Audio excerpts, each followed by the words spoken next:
raio bola para muitas pessoas ainda é algo desconhecido, né? Se ela vê um fenômeno daqueles, ela não vai saber que é um fenômeno natural e talvez seja levada a acreditar que existe algo anômalo naquilo que ela está vendo. E na verdade é um fenômeno natural raro, mas é um fenômeno natural. Foram fotografados vários objetos. A ONU não pode ser um avião. Ela teve um contato imediato terceiro grau. Muito grande, parecia um sol. Ele está perseguindo o drone, ela está indo atrás. A aeronáutica não divulga os resultados de suas investigações sobre objetos aéreos não identificados. Ela pegou e bateu assim no meu ombro, embaú, e seguiu o caminho. Contato.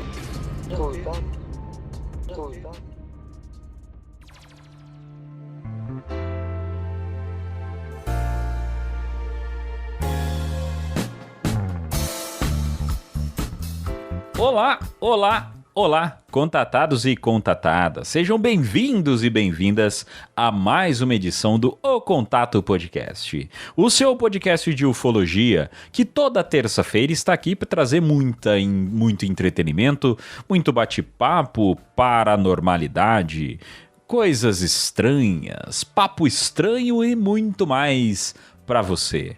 Eu sou Vinícius Martins, mas pode me chamar de Vini.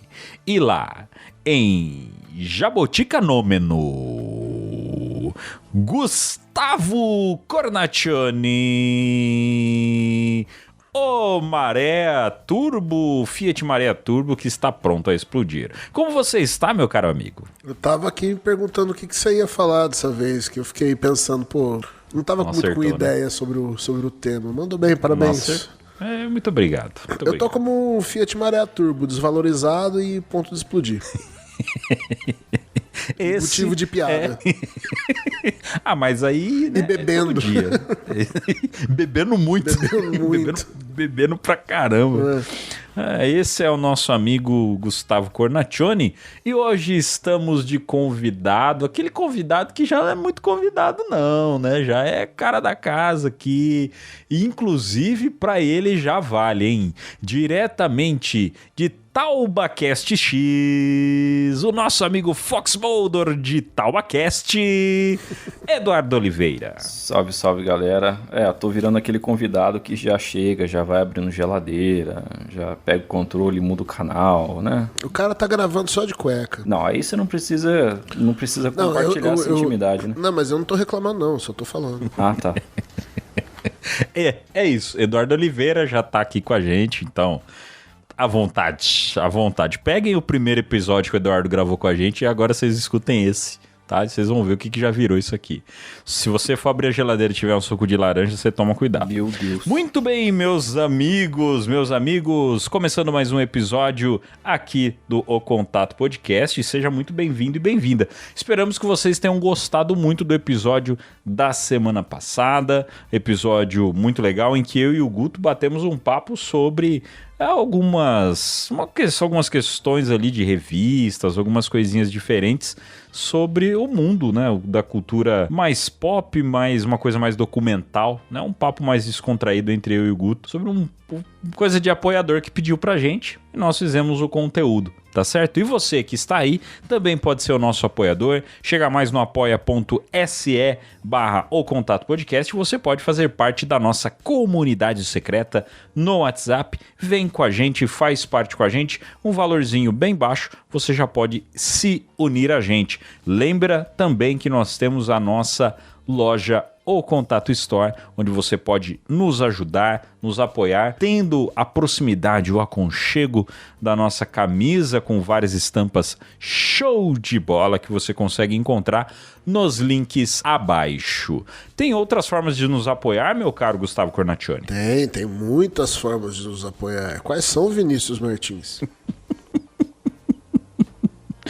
Ai, meus amigos, vocês podem nos apoiar pelo Instagram, pelo WhatsApp, vocês podem nos apoiar pelo X, Pelo Facebook? Facebook não, cara. Você sabia que a única rede social que a gente não tem é o Facebook? Mas Deixa claro. essa pergunta para você, meu caro ouvinte. Devemos criar um Facebook do podcast O Contato? Deixa no comentário pra gente, dependendo de quantos comentários tiverem, tanto no YouTube quanto em qualquer outro lugar, né? Vai lá no episódio nosso, no Instagram, né? Na postagem do episódio. Fala lá, eu quero um Facebook do podcast. E aí a gente pensa nisso aí, tá bom? Mas você pode nos apoiar pelo Instagram, pelo nosso YouTube, pelo X, por várias as redes sociais. Lembrando que na descrição do episódio nós temos o nosso Linktree, onde você encontra todos os nossos links e os links dos nossos apoios, o pessoal que a gente apoia. E agora, meu caro Gustavo Cornacchione, quem nós apoiamos? Nós apoiamos também o coletivo Cinerverso e temos um novo patrocinador, que é a editora Kalima. E pela editora Kalima e o coletivo Cinerverso tem uma nova campanha de apoio de HQ no Catarse, uma HQ que vos fala escreveu o roteiro, chamada Tropicães de Aluguel.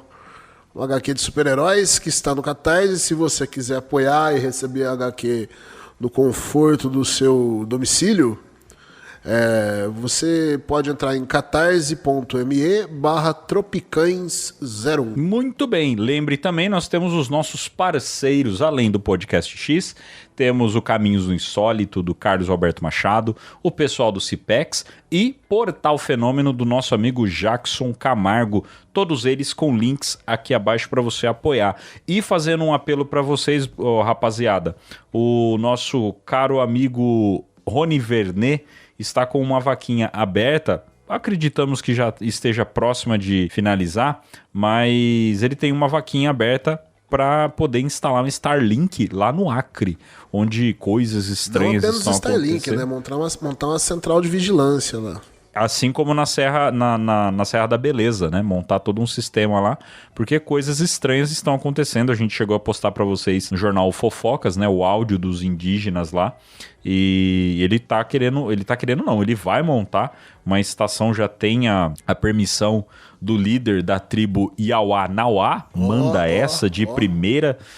E ele quer instalar, já vai instalar, né? Starlink, câmera, tudo isso para poder fazer um trabalho legal lá, que é um lugar que tem tido o contato com o fenômeno, tal qual Operação Prato, muito parecido com Operação Prato. Então pode ser um registro muito interessante. Muito bem. Mais alguma coisa, meu caro Gustavo Cornacchione? Temos a nossa loja, o Contato Store, com as camisetas de ufologia para vestir. Então, se você quer mostrar para todo mundo que você gosta de ufologia, se você superou a fase da vergonha, se você não tá nem aí porque os outros pensam que você vai achar que você é louco, temos camisetas bem legais e é só entrar em reserva.inc/o-contato store. Muito bem, meu caro Eduardo Oliveira, algum apoio que você quer apoiar? Manda aí.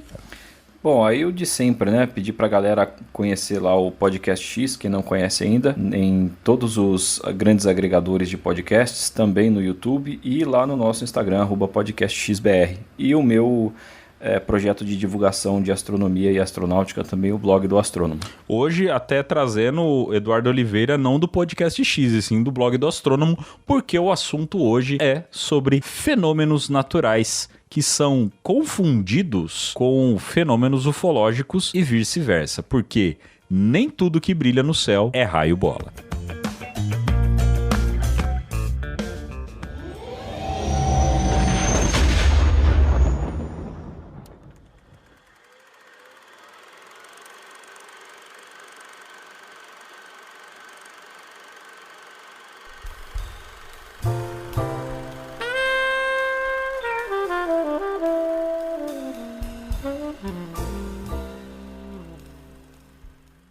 Muito bem, rapaziada, vamos lá, vamos começar esse bate-papo. Hoje um papo mais técnico, mais científico. Algumas pessoas pediram esse episódio com uma cara um pouco diferente da questão de especulação de caso, especulação militar. Nós vamos na questão mais natural da coisa, na questão mais fenômeno. E, obviamente, falar de fenômeno, falar dessas coisas, a gente exige um pouco mais de conhecimento.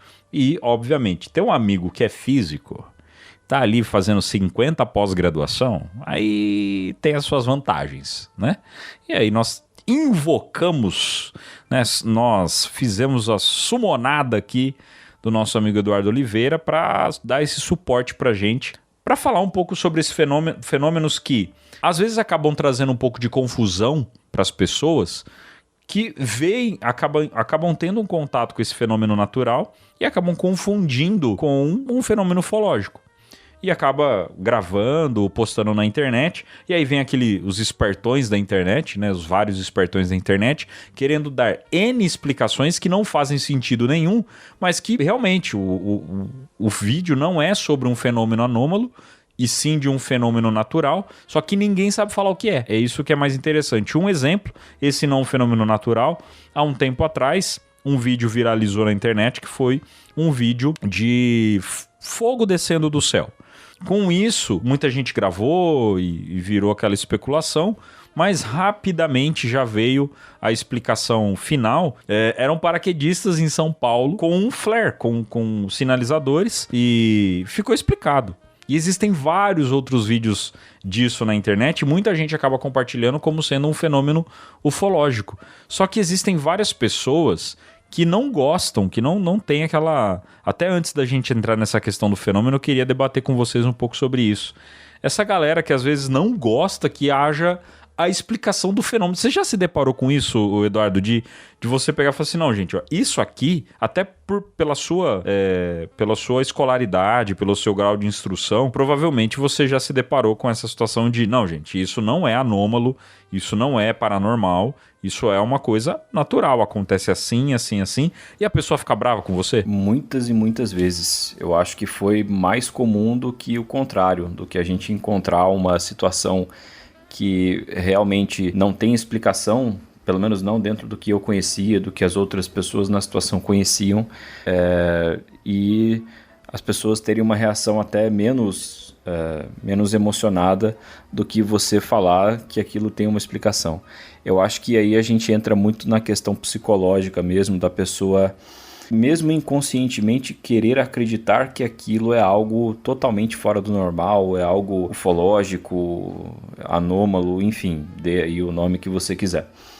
E aí quando você menciona que existe algo perfeitamente compreendido que pode explicar aquilo que ela viu ou que ela acha que ela viu, ela entra em uma espécie de crise ali e começa até a te culpar por algumas coisas. Inclusive aí no episódio a gente vai ter a oportunidade de falar sobre uma dessas situações, mas é muito comum. Infelizmente, em alguns casos, quando as pessoas têm uma ideia muito enraizada na mente, quando aparece alguma coisa que pode mostrar que essa ideia não é válida, ela não procede, as pessoas ainda encontram uma forma de dizer que a explicação que você propôs, que é plenamente validada já há muito tempo, ela não serve para o caso dela. Não é apenas isso também, mas acho que tem um lado, um aspecto que, digamos assim, às vezes a pessoa se sente meio, de certa forma, exposta ao ridículo, sabe? Porque ela, às vezes, estava comentando alguma coisa ali que ela achava que era algo blá, blá, blá, blá, blá, que era algo paranormal e de repente vem uma explicação natural. A pessoa se sente às vezes meio constrangida, meio envergonhada, e ela tem dois caminhos, né? Ou, beleza, então tá, errei, me confundi, mas às vezes por um lado pode se sentir meio constrangido, meio sem graça e reagir meio dessa forma, né? Se defende. É uma reação de ataque, mas que ela tá se defendendo, né? No fim das contas, ela não tá defendendo o argumento dela, ela tá se defendendo também. Eu acho que no caso aí da sensação de constrangimento depende muito da forma como a explicação é colocada. Eu já vi as duas situações, tá? Eu já vi alguém propor uma explicação para uma situação dessas. Isso em grupos de ufologia que eu fiz parte e tal. Eu vi gente propor explicações para alguma coisa que foi dito ali, que alguém tinha passado, tinha visto, e no intuito de realmente compartilhar o conhecimento. E não entendo errado isso que eu vou falar, mas de educar até a pessoa a respeito de alguma coisa que ela não sabia antes, e também já no intuito de, entre aspas, com uma certa agressividade e arrogância, né? Isso, né? De tentar se colocar acima disso. Então você pode, na hora de oferecer uma explicação, você pode tentar ter uma postura mais arrogante e tentar diminuir a pessoa, o que é claro que nunca deve ser feito, ou então tentar aproximar essa pessoa para essa forma de conhecimento, até para que ela sinta-se à vontade a continuar compartilhando mais detalhes a respeito daquilo e talvez de repente você entenda que talvez a explicação que você propôs não se aplique a todos os aspectos daquilo que ela contou. Então pode acontecer também. Assim como pode acontecer o contrário, a pessoa te conta uma história muito cabulosa que você não consegue explicar e aí você demonstra interesse, essa testemunha ela te fala mais e aí quando você realmente tem a oportunidade de verificar aquilo, não tinha nada a ver. Eu vou contar um caso desse daí também. Muito bem, então dito isso, porque é uma realidade da ufologia. Eu posso confessar até que eu faço parte de um grupo de ufologia, onde eu cheguei bem entusiasmado, porque era daqui da região de onde eu moro, e cheguei bem entusiasmado, tem um podcast e tal, podendo de repente ter a proximidade com o pessoal. E eu acabei detectando isso, que as pessoas elas eram... Eu teria mais dificuldade de falar da ufologia dessa forma aberta, como a gente costuma falar, trazendo todo tipo de conteúdo e, às vezes, fazendo até o debunker de algumas coisas que aparecem, porque é assim, né? Esse é o nosso estilo, é pegar, olhar, postar, e ao mesmo tempo que a gente posta, a gente espera que alguém faça o debunk pra gente postar o debunk. É esse tipo de coisa que a gente gosta de ver, né? Porque é o estudo da ufologia. Tem muita gente que não, tem muita gente que fica ali e se você der uma explicação um pouco mais natural, o pessoal fala, não, mas isso não é possível. Eu já vi muita coisa que era nítido, avião. O episódio com o Jorge Ueso, que a gente fez, mostrando ali explicações, né, de como ele faz a análise dele, e é um episódio muito bom, convido você ouvinte que não ouviu ainda, eu acho que é nosso episódio 14, se eu não me engano, são 2 episódios com o Jorge Ueso, tem parte 1 e 2, e ele explica como que ele analisa, como foi, alguns casos que ele se surpreendeu. E ele é um cara que ele é mais cético, ele não é ufólogo, mas ele faz esse trabalho, né, de debunk, né? Algumas pessoas não gostam, mas ele faz um trabalho muito, muito, muito respeitado. E nesse episódio, você percebe que se você usar coisas que ele usa ali, vão ter pessoas que vão se ofender. Tem gente que não vai gostar. E eu lembro que nessa mesma semana, o Guto, a gente chegou a soltar um vídeo do Guto vendo uma coisa no céu, achou estranho, gravou, aí imediatamente a gente já mandou o vídeo pro Jorge, já puxamos Flight Radar, já fizemos um monte de análise e detectamos que era um avião comum, tal, mas que pela forma dele, olhando de baixo e a distância que ele tava, ele parecia um charuto voando, né? Aí nesse grupo que eu tô, aconteceu de postarem um vídeo muito semelhante. Aí eu olhei e falei, cara, isso eu acho que é avião. Não, dessa forma, desse jeito, não. Eu sempre vejo por aqui. Então eu falei, não, então tá bom, então tá jóia. E aí tá tudo bem, né? Não vamos entrar nesse mérito, não vamos discutir por causa disso. Aí é a visão, é a crença de cada um. Mas... a ideia é que a gente evolua também nesse conhecimento de saber identificar um avião, um fenômeno, pra gente poder ver. Então, já até falando, às vezes o pessoal tá ouvindo, mas de vez em quando vocês postam uns vídeos no Instagram que ô louco. Exatamente. É vídeo pra questionar, para as pessoas olharem e debaterem. Só que tem uns engraçadinhos que faz comentário tonto. E aí a gente simplesmente exclui, né? É que o pessoal tem que lembrar que OVNI ou UAP, UFO, não quer dizer que é disco voador, que tem um ser inteligente extraterrestre, ali, né? Não, quer dizer que é um objeto voador não identificado. É uma coisa que assim, tem uma coisa que não sabe o que é. O ponto vai até aí, né? Sim. E é aquele negócio. Essa semana, ou aliás, né, alguns dias atrás, chamou muita atenção que o Japão iniciou, a gente trouxe essa notícia também, que o Japão iniciou um processo ali de analisar OVNI. Aí, obviamente, é uma notícia importante. Ah, mas quer dizer que esses OVNIs são... Não, eles estão querendo ver se de repente não tem drone espião voando no ar no espaço aéreo deles, querendo ver se não tem balão estranho voando no espaço aéreo deles, se não tem balão de cocô da Coreia vindo no espaço aéreo deles, enfim, tá?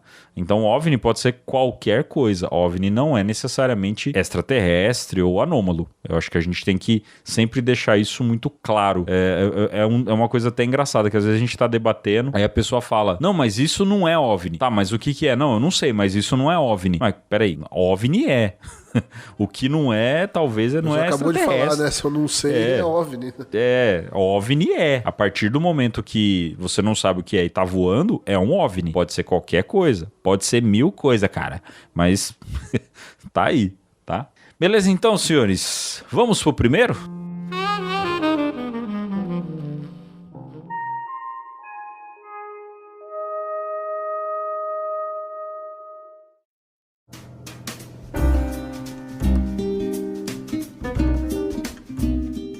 Raio bola. Vamos começar com a polêmica. Vou trazer aqui para vocês a definição do ChatGPT. Forma fácil, rápida de achar uma definição ali, tá? Então, o que é um raio bola? Raio bola é um fenômeno atmosférico raro e pouco compreendido que ocorre durante tempestades elétricas. Consiste em uma esfera luminosa, geralmente de cor azul ou branca, que se forma durante a descarga elétrica de uma nuvem de tempestade. Essas esferas podem variar em tamanho, desde pequenas até algumas dezenas de centímetros de diâmetro, e têm sido observadas a se moverem de forma errática no ar por curtos períodos de tempo. O fenômeno é bastante intrigante e ainda não está totalmente explicado pela ciência. Raio bola, talvez um dos mais emblemáticos fenômenos aí da ufologia para explicar um fenômeno aéreo não identificado. Meu caro Gustavo Cornacchione, começando por você. Você já viu um raio bola? Nunca. Nem sei o que é isso. Não, cara, eu fiquei sabendo que era raio bola por causa do Sacani mesmo, por causa do meme dele, né? Mas eu te falar, eu já vi OVNI, já vi objeto voador não identificado. Raio bola eu nunca vi. Meu caro Eduardo Oliveira, poderia ser um raio bola esse objeto voador não identificado? Será que era um objeto voador não identificado ou era um raio bola? Um raio bola é um objeto? Ele voa? Não era um raio bola. Isso eu garanto que não era um raio bola. Porque depois eu fui ver, imagens do que seria um raio bola, não era aquilo. Então já começamos riscando opções. Já é um começo. Tá bom, já é um começo. Cara, é muito interessante justamente o comentário que vocês trouxeram.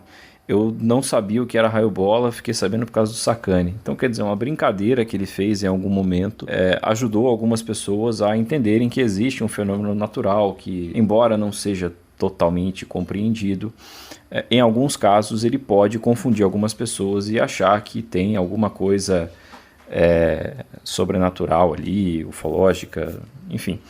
A gente pode traçar um paralelo aí com tempos muito distantes em que os próprios raios eram vistos como eventos sobrenaturais, assim como outros fenômenos meteorológicos.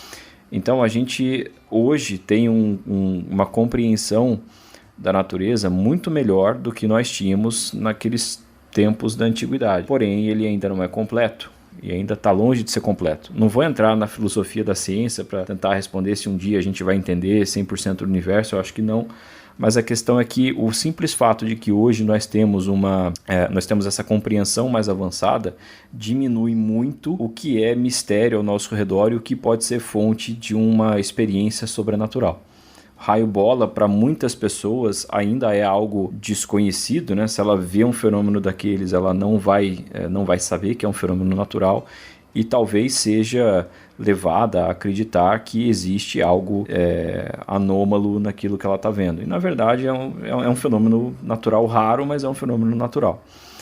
Uma das melhores histórias de raios bola assustando pessoas foi em março de 63, num avião, um voo da Eastern Airlines nos Estados Unidos, ele ia de Nova York para Washington, e uma esfera azul com alguns centímetros de diâmetro atravessou o avião por vários segundos. Então ele foi, a cabine dos passageiros, né, eles viram ali ele vindo da frente do avião, passou pelo corredor e sumiu no fundo da aeronave. E aí muita gente ficou assustada e tal. Eles tinham passado por uma tempestade naquele momento, então aquele raio bola estava associado a essa tempestade. Não necessariamente um raio bola ou mesmo um raio comum precisa estar próximo da tempestade. Alguns raios mesmo eles podem acontecer dezenas de quilômetros além de uma tempestade ali onde está chovendo, onde está ventando, enfim. Mas é interessante a gente traçar esse paralelo de fenômenos naturais assustando pessoas ao longo do tempo. Antes, na antiguidade, coisas mais comuns eram fonte de superstição ou na crença de algo sobrenatural. Hoje essa lista foi diminuída, porém ela ainda existe. E aí eu acho que o melhor exemplo é justamente o raio bola. Por que até agora, Eduardo, até agora a gente não tem... porque existe um vídeo que gerou uma comoção muito grande. Ele é uma boa representação do que é o raio bola. Porém, ele já foi trazido à tona de que ele é uma obra de efeito visual, né? Muito bem feita, por sinal. Mas por que até agora a gente não tem um vídeo de um raio bola? Porque é interessante o pessoal usar o raio bola como uma referência para explicar um fenômeno, que é até uma coisa que a gente vem debatendo muito ultimamente, que é usar alguns fenômenos para explicar o fenômeno anômalo. Só que às vezes essa explicação não faz sentido algum para explicar o fenômeno anômalo. E ao mesmo tempo, usar o raio bola para explicar um fenômeno anômalo é complexo porque você não tem registro dele. A gente não tem um vídeo ali que fala, ó, isso aqui é um raio bola. A não ser alguns outros vídeos que também parecem OVNI, né? No meio de uma plantação e tal. Tanto que eu já vi algumas explicações de que para surgir o raio bola tem toda uma condição ali de gases de um ambiente, tem que estar um pouco seco. Enfim, é uma série de situações que aí acaba gerando essa massa onde a energia ela acaba se mantendo e conseguindo até se deslocar por um determinado tempo. Inclusive, falam que é muito perigoso, né? O raio bola, ele é energia pura, é um raio contido ali por um tempo, então ele tem uma voltagem muito alta, ele pode causar queimaduras, ele pode causar problemas. Mas a gente não tem a gravação dele, uma representação dele num laboratório, por exemplo. Algum laboratório fazer ele artificialmente, falar, ó, isso aqui é o raio bola. Por que a gente não tem isso? O raio bola, ele é uma forma de plasma, né? Então, sim, ter contato com esse fenômeno diretamente pode ser mais perigoso. Agora, em questão de replicar em laboratório, existem alguns materiais que você encontra na internet em que se reproduz até certa medida o que poderia ser chamado de raio bola. É claro que as condições atmosféricas para que o fenômeno aconteça de forma natural são muito específicas e por isso ele é muito raro, mas em laboratório, em algumas condições, você até consegue reproduzir. Mas mesmo assim ainda é complicado. Sobre o seu comentário a respeito de usar a carta do raio bola para explicar alguma coisa sem ter uma foto, sem ter um vídeo, ou sem ter uma comprovação exata de que aquilo é um raio bola, eu acho que assim, a gente pode definir alguns limites aí. Um deles é a determinação exata daquilo que aconteceu em determinada situação. É como tentar explicar a ufologia inteira com uma hipótese só. Você muito provavelmente não vai conseguir, porque é uma infinidade de relatos e de imagens que foram geradas nas últimas décadas e, enfim, você não consegue explicar todos os casos ufológicos com a mesma carta. É uma questão psicológica. Pronto, tudo é uma questão psicológica. Não é assim. Alguns casos podem ser explicados por efeito de alguma confusão que a pessoa teve no momento, erro de identificação de um fenômeno natural, talvez a hipótese interdimensional, talvez a hipótese extraterrestre, que são hipóteses mais complexas. Mas assim, a mesma coisa vale para um caso específico. Você pode até dizer que existe uma probabilidade mais alta de que aquilo que a pessoa viu seja um raio bola, mas você não pode dizer definitivamente que aquilo era um raio bola se você não estudou realmente o fenômeno na hora que ele aconteceu. Então, em alguns casos eu vejo alguns debunkers aí fazendo justamente isso. Eles colocam como se fosse, não, é isso aqui, pronto e acabou. Peraí, o correto é você dizer que muito provavelmente pode ser isso, mas você não tem como dizer que realmente porque esse fenômeno não foi estudado da forma que deveria. Quando é alguma coisa mais simples, a gente vai falar mais pra frente sobre planetas, né? Pessoas que veem planetas e se confundem, aí tudo bem. Agora, quando é um fenômeno muito mais raro, aí é mais difícil. O planeta tá no céu toda noite, agora raio bola não. Ainda tratando de energia, agora vem sendo trazido pra gente, e eu acho legal a gente falar de uma forma sem ser piada, porque existe a piada, né, no meio ufológico. Do mesmo jeito que no meio astronômico, físico, tem a piada da ufologia, no meio ufológico tem a piada da astronomia e da física.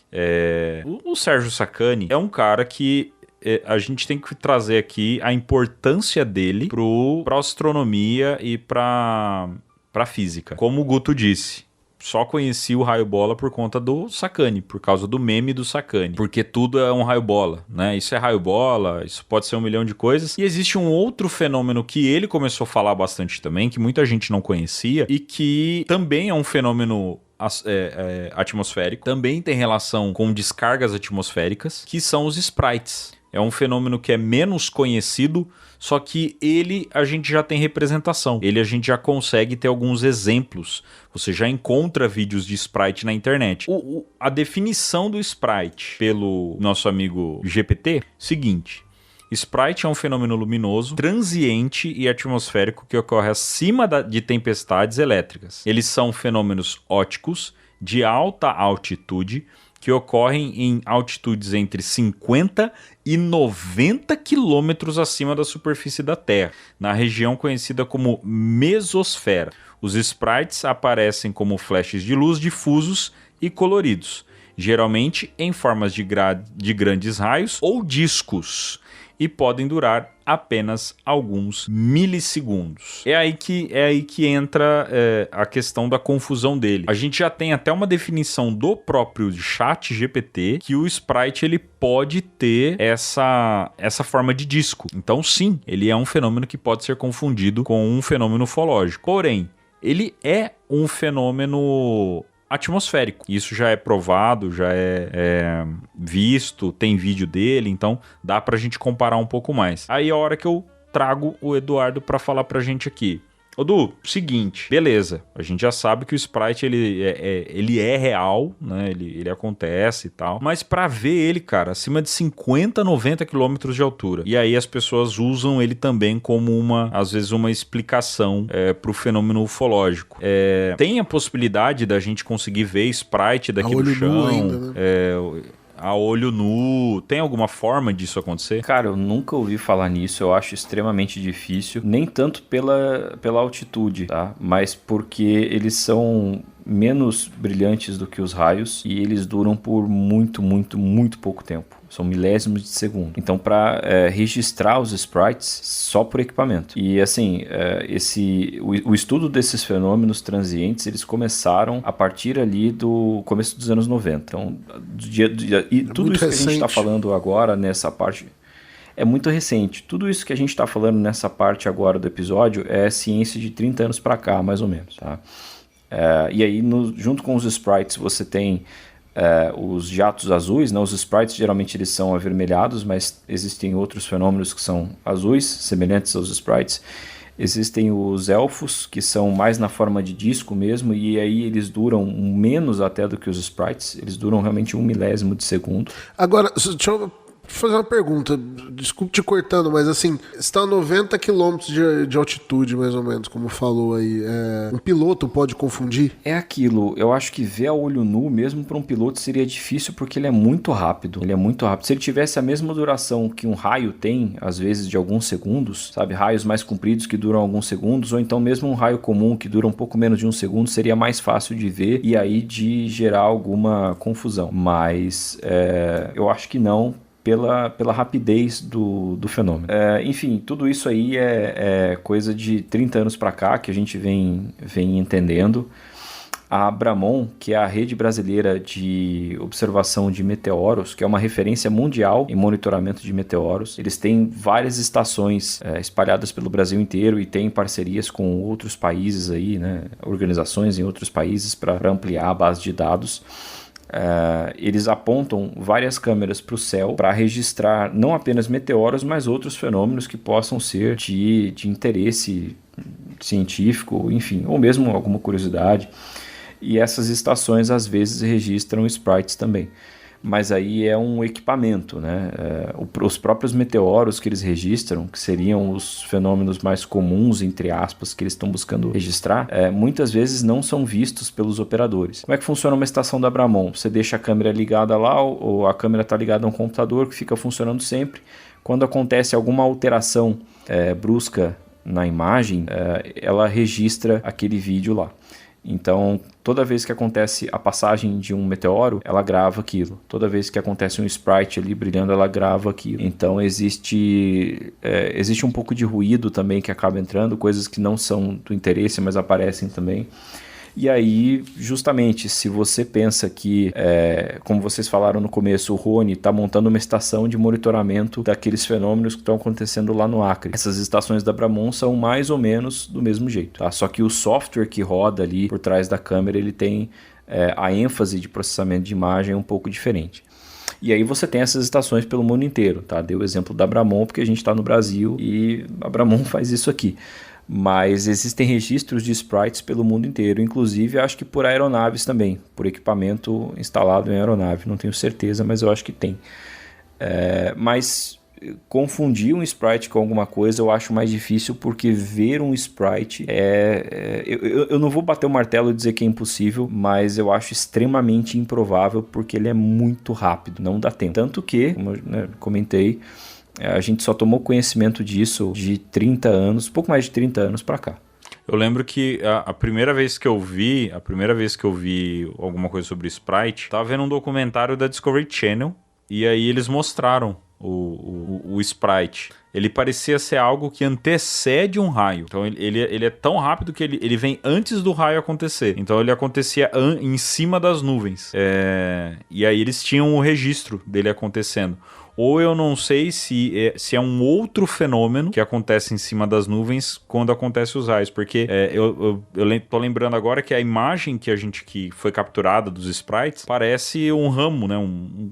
Parece raio pra cima, né? É praticamente isso. E esse que eu vi, ele não parecia raio, ele parecia como se fosse a nuvem explodindo pra cima. Parecia alguma coisa desse tipo. Eu não me lembro o nome do documentário, não lembro, né, quando foi que eu vi. Eu lembro que eu tava assistindo esse documentário do Discovery Channel, quando eu era adolescente, mas eu lembro deles já usarem o termo Sprite e tudo mais. Mas agora, né, agora que o pessoal vem falando mais e trazendo mais informação sobre esse fenômeno. Só uma atualização aqui. Eu achei aqui um artigo na National Geographic, não é na National Geographic não, perdão, Space Weather Archive, um observador de sprites. Então o cara treinou durante muitos anos para conseguir de vez em quando ver alguns sprites assim por flashes muito rápidos assim na visão dele. Ele usa equipamentos também e tal, e registra aquelas formas de raios em forma de água viva em cima das nuvens. Mas aí que tá, para ver um sprite você tem que estar, ele diz aqui, a mais de 100 km da tempestade sobre a qual o sprite vai acontecer. Então também não vai ser muito próximo não. Agora, quando a gente fala de OVNI, de UFO, essas coisas, né? A gente não sabe o que é, né? Falando no sentido de que, pensando que isso seja realmente uma nave extraterrestre, uma coisa assim. A gente não sabe exatamente como eles são. Então a gente vê uma luz no céu, uma coisa estranha lá. É fácil a gente se confundir, né? Agora, por exemplo, baseado nisso que você falou, a explicação de Sprite é difícil que seja, né? Mais provável que seja uma outra explicação mundana do que Sprite. Eu acho que Sprite não serve para a maior parte dos casos de avistamentos, tá? Como eu tinha falado, até ver um Sprite é super difícil. Então, além da dificuldade de ver esse fenômeno, a própria descrição não costuma bater muito. Eu acho que a carta do Sprite não vale muito, certo. Não. E, por exemplo, o Vinícius, ele falou que hoje o Vinícius teve um avistamento, né, Vinícius? Ao que indica, foi um avistamento, pode ser... Pode ser, ele não sabe, né? Você viu uma coisa lá, né? Eu vi uma luz no céu, como eu já falei em vários episódios, né? Que onde eu moro é rota de avião. Então, qualquer luz no céu que eu olho, eu presto atenção pra ver o movimento dela, pra ver se tem luz piscando em volta, luzinha vermelha, aparece muito drone por aqui. Então, eu tô acostumado a ver esse tipo de aeronave. Mas eu tava, inclusive a Americana tem um aeroporto, não um aeroporto normal, né? Um aeroporto de grande porte, mas tem um aeroporto. Eu tava passando praticamente de frente com ele, só que tava muito mais longe, né? E o céu tava bem aberto e tal, e ainda era de tarde. É isso que é o ponto interessante. Não estava escuro, tava entardecendo. E aí eu vi uma luz no céu, e eu percebi que, assim, era num ponto onde dificilmente eu vejo avião. Dificilmente, mas não impossível. Mas dificilmente eu vejo avião. Só que eu já comecei a olhar. Conforme eu fui olhando, ela não andou, ela não fez nada. Ela sumiu. A luz sumiu. Simplesmente ela sumiu. Aí eu fiquei olhando ainda, porque você fica curioso, né? Fiquei olhando ainda. Ela apareceu de novo. e ela não apareceu assim, andando. Não, ela apareceu de novo, só que em outro ponto mais pra frente, e não era um ponto do lado, era bem mais pra frente, e fez a mesma coisa. Ela não podia ter passado, não tinha uma nuvem que ela podia ter passado. Não tinha nuvem, tava no entardecer, mas não tinha nuvem, pra tipo, o avião passou por trás e eu não vi, né? E aí ela brilhou de novo e fez a mesma coisa, foi subindo. Então assim, foi muito parecido com um satélite. O satélite, quando você vê ele passando, ele tem essa característica de você ver ele sumindo, até desaparecer a luz dele, né? Ela não apaga, ela vai sumindo. Só que era 5:30 da tarde, então tava começando a escurecer e tinha sol. Então, e a luz estava forte, a luz se destacava, né? Então é um avistamento de alguma coisa estranha? Não sei, mas normal do que eu estou acostumado a ver aqui na cidade. Então, baseado nisso que o Vinícius contou, eu queria perguntar para o Eduardo assim, pra gente que é leigo no assunto, né, cara? Tem alguma forma de ter uma referência de altura daquilo que a gente tá vendo? Porque como é que... Tá no céu, né? Não tem como você medir uma referência com o chão pra ter uma... Até pra gente poder, né, se basear, né? Como, por exemplo, falando alguns fenômenos aí do Sprite, acontece a 90 km de altura. Se a gente vê uma coisa no céu, assim, como é que a gente... Tem alguma maneira de a gente estimar a altura que aquilo tava? Tipo, a gente enxerga 90 km de altura? Acho que não. Cara, aí eu vou te falar da anedota lá do cara que na prova de meteorologia, né, tinha uma pergunta lá, qual é a visibilidade média em um dia ensolarado, né, qual é o teu alcance, né, mas a palavra era visibilidade média. O maluco respondeu, cerca de 150 milhões de quilômetros até o Sol. Não tá errado. Tá errado? Errado ele não tá. Mas enfim, como estimar o tamanho ou a distância? Aí você entra na estimativa de Schrödinger, porque para saber a distância você teria que saber o tamanho, mas para estimar o tamanho você teria que já saber a distância, entendeu? Então, no pau da goiaba, assim, não tem como. Não tem um método certeiro de você estimar a distância de alguma coisa que você não sabe o que é. A gente se engana muito facilmente com isso. Tanto que é por isso... não só por isso, mas esse é um dos principais motivos pelos quais relato de avistamento tem valor científico zero. A ufologia, ela e isso é uma coisa que eu debatia muito quando eu fazia parte de grupo e tal, a ufologia ela é praticamente baseada em relatos de avistamento. Né? Hoje em dia tem mais umas imagens e tal, beleza, documentos e tal, mas ela foi construída por muitas décadas em cima de relatos de avistamento, e esses relatos eles não podem ser examinados de forma independente, e o ser humano ele é extremamente subjetivo na percepção do ambiente em que ele está. Então você pode se confundir muito facilmente, às vezes até com coisas que você já conhece. Imagine então com uma coisa que você está vendo pela primeira vez na vida, talvez, e você não sabe o que é e está muito longe. Como é que você vai determinar isso? É muito complicado. Assim, dá para enxergar coisas a 90 km? Dá, você enxerga satélites no espaço que estão a muito mais do que 90 km, mas aí é sob condições específicas. Um satélite, que é um objeto... Vamos pensar num satélite grande, a Estação Espacial Internacional. Ela é um objeto que tem dezenas de metros de comprimento. Acho que ela tem quase 100 metros de comprimento.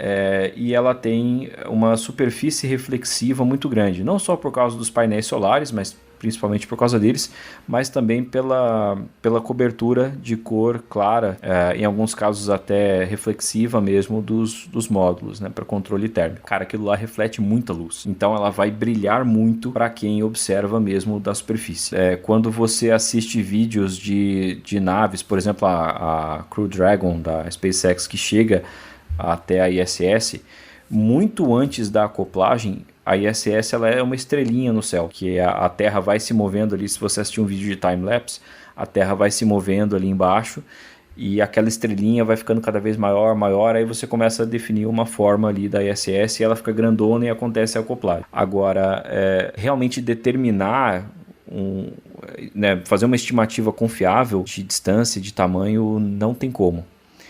Especialmente se é um objeto brilhante, porque coisas brilhantes tendem a ser interpretadas pelo cérebro como mais próximas.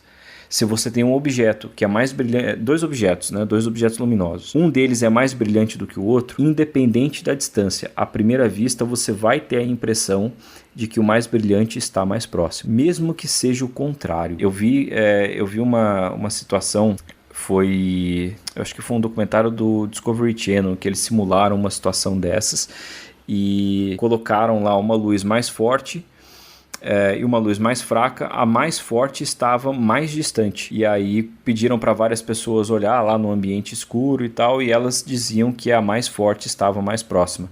Tentavam dizer quantas vezes a mais forte era mais forte do que a mais fraca, e elas erravam essa estimativa também, porque elas achavam que ela estava mais próxima. Então ela não era tão maior assim do que a menorzinha. E fizeram diferentes testes lá com distâncias iguais, inverteram as posições, enfim.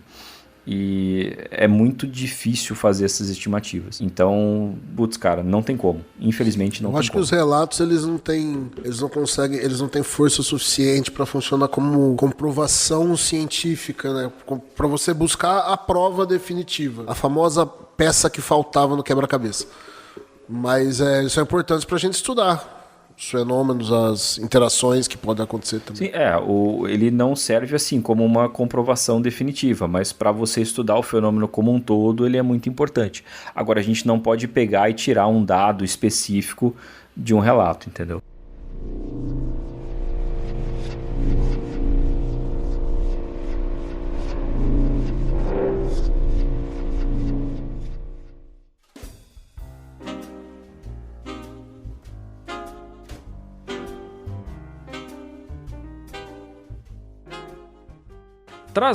Falando de ilusão ótica, distância, o próximo fenômeno que a gente traz aqui já foi motivo de debate no nosso podcast. É motivo de debate ainda em um vídeo que chegou, né, para todo mundo como sendo um vídeo militar, então ele tinha um cunho oficial, né? Nós estamos falando do fenômeno Fata Morgana.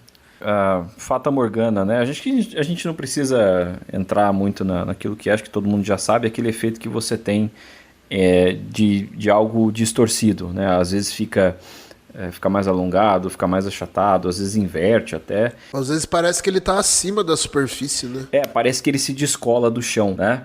Mas aí o que acontece é o seguinte, a luz ela se refrata em ângulos diferentes, em meios que têm densidades diferentes. E aí quando o ar ele se aquece, ele fica menos denso. Começa a subir, né? E o ar que está mais denso, mais frio, começa a descer e você tem uma corrente de convecção ali naquele lugar. Então o ar quente está subindo, o ar frio está descendo, você tem essa movimentação ali. A luz está passando entre bolsões de ar, vamos colocar assim, que tem densidades diferentes, ela vai sofrer refração em ângulos diferentes. E aí parece que aquilo que você está vendo lá na distância, lá, às vezes no horizonte, parece que aquilo está se mexendo, parece que está alongado, que está achatado, que está voando, que está flutuando, enfim. Isso eu via muito quando eu era criança. No asfalto, eu colocava assim o rosto perto do asfalto num dia quente. Não colava, porque também não Queimava a bochecha, né? Isso que eu ia falar, não queimava? Não queimava? Não? Brincadeira normal que você fazia, né? Não, mas é que eu achava justamente legal. Eu via isso em capô de carro que tinha acabado de chegar e tinham desligado. A casa em que eu morava era no alto de um morro, assim, então eu tinha uma visão mais próxima um ângulo mais próximo ali de visão do asfalto.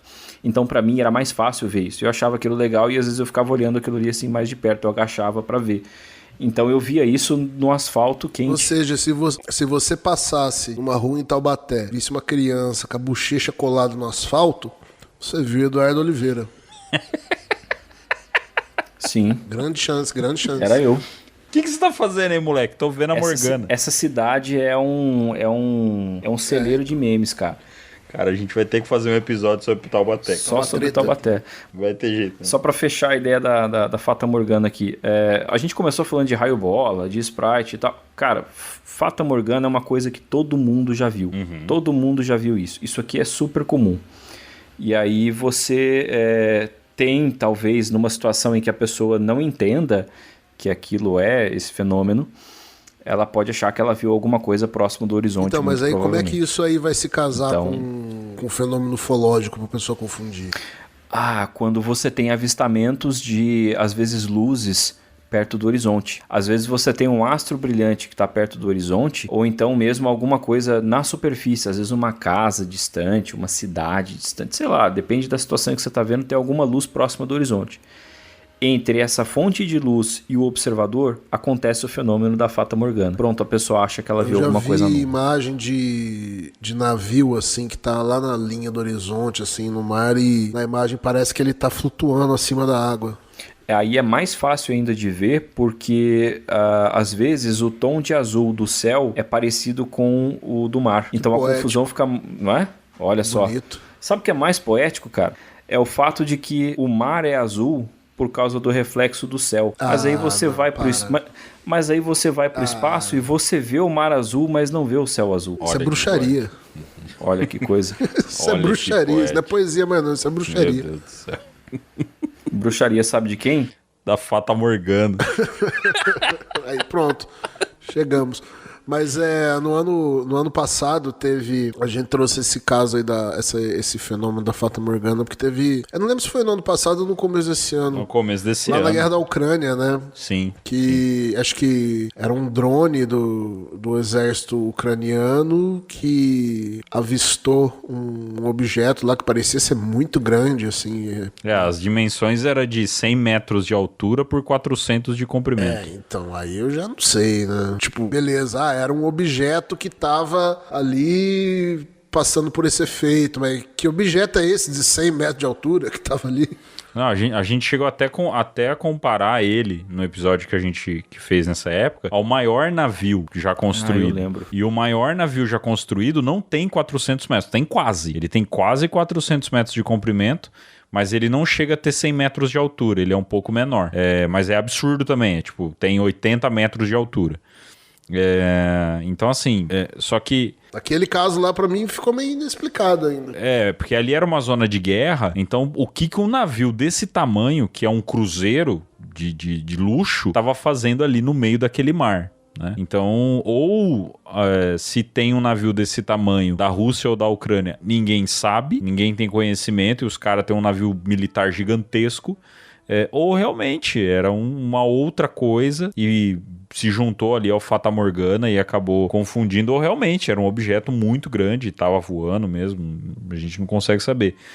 Eu, ainda assim, quando eu vejo o vídeo, eu tento ver se tem alguma linha, alguma coisa ali que dá pra gente falar, não, ó, tá ali, ó, o mar tá ali, mas é bem difícil, não consegui encontrar. E o tamanho, né? O tamanho do objeto, segundo o que eles relataram, é realmente muito grande. Acho que por ter vindo de fonte militar, né, dá um pouco mais de credibilidade, ainda mais num caso de uma zona de guerra. Os caras não vão estar confundindo qualquer coisa. Pô, um navio imagina que é um navio daquele tamanho, e o navio é um porta-aviões. No vídeo você tem o áudio. Isso que assim, a Rússia não tem nem... Acho que se ela tem porta-aviões, ela tem um. Eu nem tenho certeza se ela tem porta-aviões. Mas se tiver, ela tem uma e nem tá ali na região da Ucrânia. Mas pra mim, aquele caso lá ou seria CGI, mas por estar vindo da força do exército ucraniano, difícil, né? Porque o cara do exército ucraniano, no meio de uma guerra, gasta tempo fazendo um CGI de um OVNI, né? Ou então... Não sei, cara. Pra mim, aquele caso ainda é meio inexplicado. Muito esquisito. Só um exemplo aqui, Eduardo, até antes de você complementar. Um exemplo claro para todo mundo entender de vez o que é o Fata Morgana. Quando você assiste algum filme ou uma animação e tem uma cena em que tá muito calor e aí tem uma câmera apontando pro horizonte, fica aquela sensação de que parece que tá saindo fumaça e fica uma coisa meio que turva, né? E aí às vezes aparece uma miragem ou a pessoa surge dali do meio, né? Um personagem surge dali do meio, como se ele estivesse surgindo do nada. E esse efeito que dá por conta da distância, do calor, da luz que tá ali, porque tá muito claro e tudo mais. Jabuticabal ao meio-dia. Isso, na casa do Guto, o Fata Morgana é regra. Então, dá pra você ver facinho. Então, isso é o Fata Morgana, esse efeito aí. Eu achei legal o comentário do Vinícius aí das miragens. Cara, acho que o melhor exemplo de Fata Morgana é esse. As miragens de deserto, que todo mundo já viu em algum filme também. Se você já teve a oportunidade de estar em um deserto e achar que viu uma miragem perante você, mas fico feliz por você já ter saído de lá. Você já teve essa oportunidade, Eduardo? Ou só no asfalto de Taubaté? Só nos asfaltos quentes de Taubaté. Quando você vem em Jabuticabal, você vai ter essa situação. Taubaté é tão quente quanto o Jabuticabal? Cara, me falta o parâmetro de Jabuticabal pra saber. Não. Se você chegar em Jabuticabal meia-noite, tá sol. Hoje, por exemplo, Tá dia mais quente. Agora, nesse momento, tá só em Jabuticabal. Mosquito usa leque pra se abanar aqui. Cara, Jabuticabal é região de Ribeirão Preto. Franca, Ribeirão Preto ali. É muito quente. É bem demais, quente. Só que eu não sei como é que é o Vale do Paraíba, eu não tenho noção. E é bem mais fresco. Eu achei que o Guto ia falar que aí o mosquito usa repelente. Foi uma que eu já tinha ouvido já. Vocês falaram de porta... São mosquitos antissociais. Vocês falaram de porta-aviões russo. Um porta-aviões, né, o Almirante Kuznetsov, deve voltar à operação no final de 2024 agora. Tá? Então, não poderia ser. E outra coisa, a ideia de fonte militar ali em zona de combate, cara, existem outros meios para se obter informação a respeito daquilo que você está vendo. Então, o fato de que foi uma fonte militar que falou aquilo te dá certa credibilidade, sim. Pesa um pouco, dizer, né? Porque eles têm outras fontes de informação. Então, quando isso chega a público, como essa história chegou, não teve aquela ênfase toda, mas ainda assim, existe uma certeza maior a respeito do que está sendo falado naquele momento. Né? Chega a público assim, né? Saiu no Twitter. Não passou disso. Teve uma matéria sobre alguém, um jornal falando sobre isso. Saiu no Twitter lá, o pessoal falou, olha só, mas ninguém escreveu um artigo científico sobre isso. Essa história aí de navio que parece que está no horizonte e tal, me lembrou muito aquele vídeo antigo de Kumburgaz, antigo, né? 2007, na Turquia, que você vê na imagem, a filmagem é colorida, mas ali aparece só em preto e branco, é só a luz mesmo ali, e você vê ali uma forma de disco clássico com a cúpula, daqueles filmes dos anos 50, e tem duas formas humanoides ali. Seria uma janela, né? Parece que é uma janelinha ali, e em um momento do vídeo parece que uma das figuras mexe um pouco a cabeça, alguma coisa assim.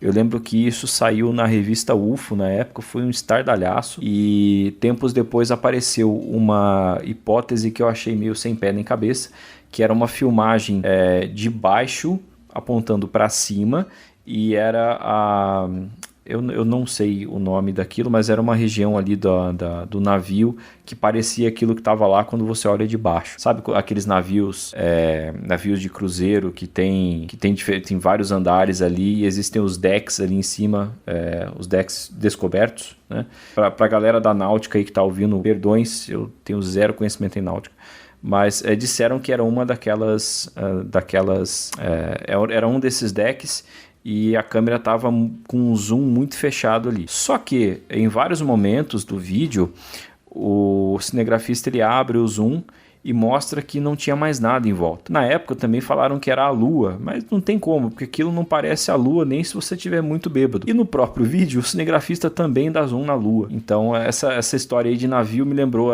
o vídeo aí da Turquia por conta da explicação do navio, né? Tem uma outra explicação dele também, que é uma lancha, por ser ali, é uma região de lanchas e tal. Aí pegaram e a parte de cima da lancha, olhando de longe e tal, e só ela que fica iluminada. Aí fizeram, né, todo aquele processo de debunker porco, né? Pra poder chegar numa resposta. Enfim, né, é um vídeo questionável, mas ao mesmo tempo ele é um vídeo muito intrigante, né? Ele realmente... E outra, o depoimento da pessoa que gravou e como foi gravado, porque é uma câmera quase que profissional, em tripé, então... E o cara sabe, né? Ele manja fazer a gravação. E... Então, assim, tanto que dá zoom quase dentro do suposto objeto. E aí dá pra acaba gerando muito debate. Então, é um vídeo muito bom, mas tem muito debate dele. Ninguém nunca conseguiu provar 100% que ele é a favor, nem contra também. Então, é mais um da história.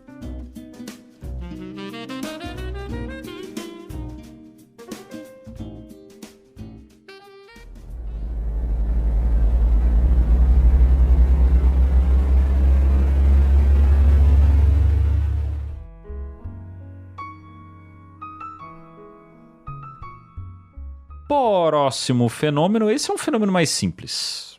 fenômeno mais conhecido das pessoas, acho que muita gente, brasileiro principalmente, conhece bem esse fenômeno, que é o fogo fato. Fogo fato, também conhecido como luz fátua, é um fenômeno natural em que pequenas chamas azuladas ou esverdeadas aparecem em áreas pantanosas, pântanos, charcos ou cemitérios. Essas chamas são causadas pela combustão espontânea de gases inflamáveis, como metano, produzidos pela decomposição orgânica de matéria vegetal em decomposição. Para o pessoal mais ribeirinho, esse fenômeno também pode ser chamado de boitatá. Então é algo bem comum, esse dá muito fácil de encontrar, é um fenômeno que você encontra vários vídeos dele, né? Mas antigamente, como o Eduardo disse, antigamente não se tinha explicação para alguns fenômenos e aí a explicação acabava sendo uma lenda, algumas outras situações, e aí a gente tinha o pessoal falando que era o boitatá. É assim que nasce a lenda do boitatá, né? A cobra de fogo. Então, mas o fogo fato até hoje, algumas pessoas acabam confundindo sim com luzes que saem do chão, tal. Até a própria mãe do ouro, em alguns casos, é fogo fato, né? O pessoal acaba confundindo o fenômeno do fogo fato com a mãe do ouro. Mas... E não tem muito assim também, que nem Fata Morgana, tal, que é bem mais complexo. Fogo fato é fogo que sai por causa de combustão debaixo da terra. Então não tem muito que a gente sofrer pra entender. Mas existem confusões, né? Mas ele não se movimenta, né? Tipo, não, ele é rápido. Ele acaba sendo rápido, né? Tipo, ele aparece, queima o gás que tem ali e some. Ele não faz muita coisa, não. É porque eu vi uma vez um relato de uma pessoa, era morador de zona rural e tal, né? E ele contou a história dele, que ele viu uma luz bem no nível do chão, assim, uma luz azul, e todo mundo falando, esse é fogo fato, é fogo fato. Mas ele falou, não, mas o negócio ficou um tempão ali, andou, saiu de um canto, foi pra outro. Aí já não tem como ser, né? Aí muda bastante. Era Vênus isso aí, cara. Acho tão engraçado às vezes quando o pessoal fala isso. Não, é Vênus. Pô, mas Vênus estava na altura do poste, sabe? Como é que pode isso aí? Vai falar que o vídeo de Capão Redondo é Vênus. Já vi, hein? A gente vai chegar lá. A gente vai chegar nessa parte. Aguenta, a gente vai chegar nessa parte. Fogo fato, meu caro Eduardo Oliveira, alguma coisa? Eu queria fazer um comentário rapidinho sobre... Parece que não tem nada a ver com fogo fato, mas a gente pode traçar um paralelo aí com um fenômeno que acontece na Lua. Existem os fenômenos lunares transientes, que são luzes muito rápidas que são vistas por astrônomos observando a Lua. E aí, desde profissionais até amadores. Eu já conversei com um astrônomo amador que viu uma luz dessa. É raro também, mas às vezes entra naquela categoria de que é um fenômeno raro que acontece muito, sabe?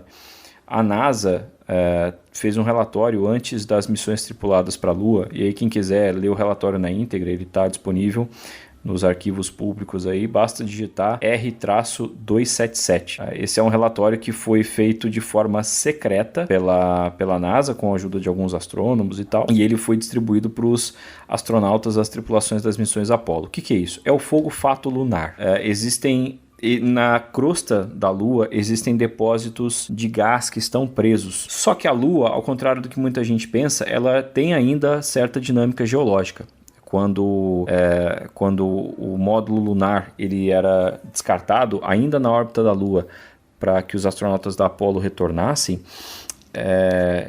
quando ele caía na superfície da Lua, os sismógrafos que haviam sido instalados lá, eles registravam a crosta da Lua reverberando por bastante tempo ainda por causa disso. Então ela tem atividade geológica ainda. Por exemplo, a Lua está encolhendo, e aí o fato de que ela está encolhendo comprime a crosta em alguns pontos e aí às vezes permite que alguns desses gases saiam. E quando eles saem, eles têm essa combustão rápida também pela exposição à luz do Sol, e rapidamente eles geram essa chama muito grande e depois se apagam. Então é uma coisa assim, parece um flash em algum lugar da Lua. Às vezes eles iluminam o interior de algumas crateras que estão escurecidas, que estão na sombra, e esses fenômenos foram observados por muito tempo, assim, por séculos, desde a invenção do telescópio. e até o momento das missões tripuladas, a NASA não tinha muita certeza sobre qual era a origem desse fenômeno. Então eles prepararam esse relatório secreto, distribuíram para os astronautas que estavam indo para lá, falando assim, ó, aí cara, ó, o que você vai enfrentar aí, ó. Você vê alguma coisa lá, você conta para nós, tá bom? E a revista UFO traduziu esse relatório quando ele foi tornado público e tem uma edição especial da revista UFO, que é só o relatório traduzido. E lá tem algumas fotos e tal. Então, é uma espécie de fogo-fato lunar, que também pode ser confundido com algum fenômeno ufológico, né? Falei de um astrônomo amador que estava observando a Lua e achou que ele tinha visto alguma coisa se movendo na superfície da Lua. E muito provavelmente era um desses fenômenos. E eu já vi vídeo disso aí. E eu já vi gente postando vídeo disso como um fenômeno ufológico. E eu não conhecia esse fenômeno. É um fenômeno novo pra mim, tá aí. A intenção desse episódio era justamente essa, a gente trazer o conhecimento de algumas coisas, né, pro pessoal que tá ouvindo, e esse pra mim é novidade. Eu não tinha conhecimento dessa possibilidade, inclusive até acrescentando. Há alguns dias atrás, a gente acabou publicando a foto de uma luz verde em Júpiter. E aí a NASA deu uma declaração referente a essa luz, falando que é muito comum. Até a gente postou que, realmente, beleza, é Júpiter, é gigante. Se na Lua pode ter fogo-fato, imagina em Júpiter. A possibilidade é bem grande também. E imagina o tamanho dessa luz aparecer ali na superfície de Júpiter para ser captada por satélite, né? Foi captado por um dos satélites que estavam passando na órbita dele ali.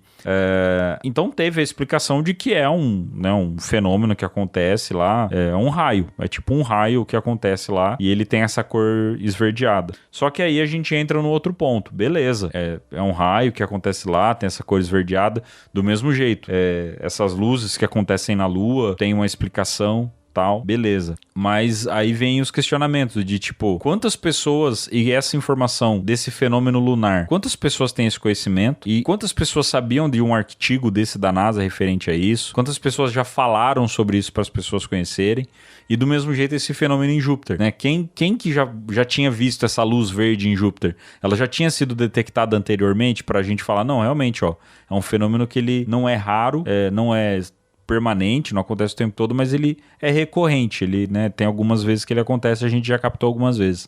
Então, é que nem esse da Lua já foi captado algumas vezes, né? E foi tratado até como uma coisa secreta e hoje a gente sabe que é só um fenômeno. Então tá aí, uma coisa nova pra gente poder conhecer. Próximo fenômeno, esse eu acho que é o meu preferido. Nuvens lenticulares. Nuvens lenticulares são um tipo especial de nuvem que se forma em altitudes elevadas, frequentemente em torno de montanhas ou cadeias montanhosas. Elas são chamadas de lenticulares, devido à sua forma de lente convexa ou disco, que se assemelha a uma panqueca ou a um disco voador. Essas nuvens são compostas de pequenas gotículas de água ou cristais de gelo. Existe um vídeo que é muito fácil da gente ver essas nuvens, que é um vídeo que fala sobre a geração de energia solar no deserto do Mojave. No deserto do Mojave, que é... Agora eu não estou conseguindo lembrar o estado nos Estados Unidos, de onde fica o deserto de Mojave, né? Mojave. E ele... É Mojave, né? Califórnia. É Califórnia. Uhum. E no deserto, nesse deserto, né, nessa localização, existe uma quantidade muito grande de formação de nuvem lenticular. E não é uma só, são várias, aparecem várias. E a matéria é muito legal porque fala é uma matéria antiga que fala de energia solar, não a energia do que a gente conhece agora, a fotovoltaica, né?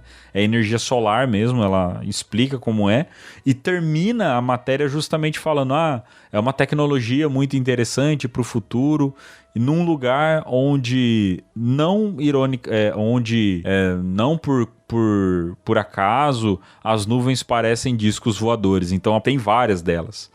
Então é bem legal de ver, é muito bonito, é um fenômeno muito bonito. Eu nunca presenciei ele aqui no Brasil. Tem essa possibilidade, Eduardo, de ele aparecer por aqui? Tem sim, eu já vi. Cara, eu adoraria ver, nunca vi. É muito bonito, cara. É muito legal.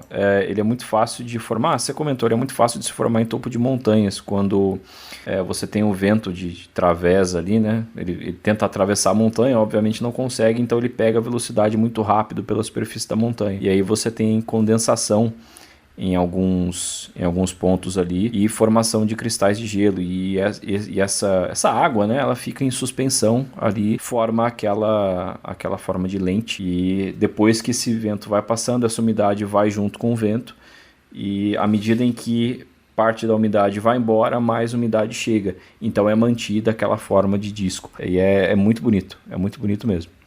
Eu já vi num grupo, inclusive, um grupo de ufologia, um cara apresentar uma foto de uma nuvem. Se não me engano, era uma nuvem lenticular. Tem todo um contexto, tá? O cara, ele se dizia um contatado, e ele apresentou uma foto de uma nuvem lenticular que ele viu dias antes, um dia que ele teria tido um contato, pelo menos ele acreditava que ele tinha tido. E ele mostrou essa foto pro grupo e tal, distribuiu ali pelo WhatsApp. E aí eu tava com uma pessoa comigo, a gente começou a fuçar na foto no telefone, mexe ali em contraste, brilho e tal. E a gente começou a perceber que as coisas que ele estava falando não batiam com os detalhes que a gente achava na foto, mexendo ali nas configurações, né? Então o cara falava que tinha uma sombra ali na nuvem, que ele falava que era uma janela, alguma coisa do tipo, mas ali mexendo um pouquinho você percebia que não tinha nada a ver. Essa foi uma situação em que, no momento em que a gente apresentou essa visão diferente de que era uma nuvem normal e tudo mais, o cara já ficou mais acuado. Ele já não gostou. Algumas pessoas também no grupo não gostaram, mas é aquilo. A gente está ali para fazer a análise fria da situação, sem ter nenhum tipo de viés. Assim. É claro que um viés você sempre acaba tendo, mas tentando eliminar esse viés o máximo possível. Eu adoraria muito que esse cara tivesse sido seguido por um objeto pela cidade, como tantos outros já alegaram que foram, né? Tipo aquele George Adamski lá. O George Adamski, ele devia dinheiro pros alienígenas, não é possível. O cara via OVNI 5, 6 o cara via OVNI 5, 6 vezes por dia. Não é assim. Mas eu adoraria que isso tivesse acontecido ali, a gente tivesse essa comprovação naquele momento, mas não foi o que aconteceu. E no momento em que a gente determina isso, a gente precisa comentar, né? Mas foi uma situação ali de que a pessoa ela recebeu ali essa visão diferente e ela não reagiu bem. Eu fiz uma coisa aqui, pessoal, para quem não conhece, joga nuvem lenticular no Google e viaje na maionese, cara. É uma imagem mais bonita que a outra. O fenômeno é maravilhoso, assim.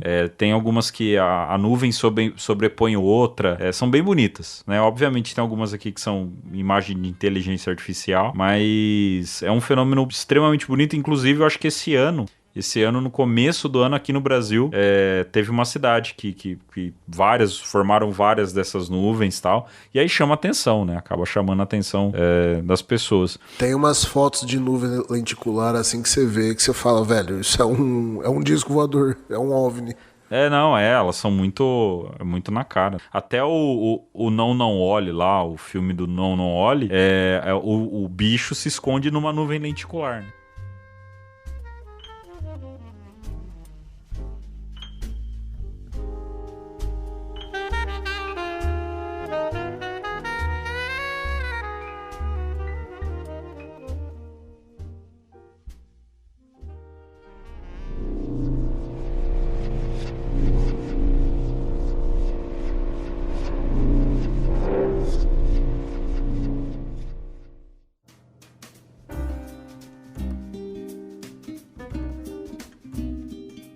Próximo fenômeno, esse não vou falar que é um fenômeno, né? Na verdade é um corpo, né? É um objeto. Esse sim é um objeto. Meteoro, meteorito e bólido. Meu caro Eduardo Oliveira, esse eu deixo contigo. Bom, o sistema solar se formou aí há coisa de 4,6 bilhões de anos, e ao contrário do que os livros da escola mostraram pra gente, ele não é só o Sol e os planetas. Existem incontáveis corpos orbitando o sistema solar junto dos planetas. A maior parte deles fica entre Marte e Júpiter no cinturão de asteroides ou depois de Netuno no cinturão de Kuiper e aí mais longe da nuvem de Oort e tal. A questão é que existe uma infinidade de objetos muito pequenininhos e às vezes esses objetos eles até se chocam uns com os outros e criam nuvens de objetos menores que viajam juntos pelo sistema solar, enfim. A gente tem restos da formação do sistema solar viajando por aí ainda. E não raro, aliás, muito comum inclusive, a Terra acaba encontrando alguns desses restos. São mais de 20 toneladas de material que chegam ao nosso planeta todos os dias do espaço. Então isso aí é meteoro que está chegando na Terra frequentemente. A Lua é marcada por crateras por causa desses impactos. Ela foi bombardeada também ao longo de 4 bilhões e meio de anos desde que ela se formou.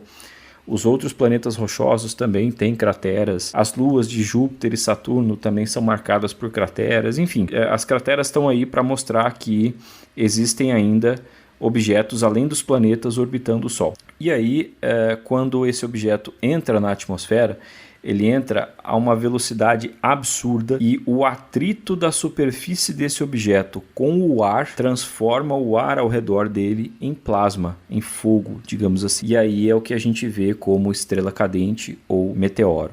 Então, no espaço ele era um asteroide, por exemplo. Depois ele entra na atmosfera, ele se transforma em meteoro, ele deixa aquela cauda que a gente vê. A maior parte desses objetos tem aí no máximo o tamanho de um grão de feijão, mais ou menos. Mas às vezes alguns objetos são maiores e eles podem, como são maiores, eles demoram mais tempo para queimar e aí eles são visíveis por mais tempo. Alguns deles chegam ao chão. Quando ele chega ao chão, ele recebe o nome de meteorito. E aí a gente pode ir lá e tentar pesquisar, tentar vender, enfim. No caso de objetos que são muito grandes, às vezes eles demoram mais para queimar e junto da cauda você vê uma luz mais forte na frente dele, como se fosse um cometa, só que desproporcional e muito mais rápido. E a essa luz muito forte a gente chama de bólido. Comparando com o que a gente vê às vezes também de lixo espacial, que não é natural, os meteoros eles são muito mais rápidos, porque eles entram na atmosfera por ângulos diversos e o lixo espacial geralmente entra em um ângulo que realmente veio da órbita da Terra e tal, então ele demora muito mais para queimar e ele é maior e tal, então a visão de um lixo espacial demora muito mais. Já teve registro de lixo espacial atravessando quase o céu inteiro. O meteoro fazer isso é mais difícil.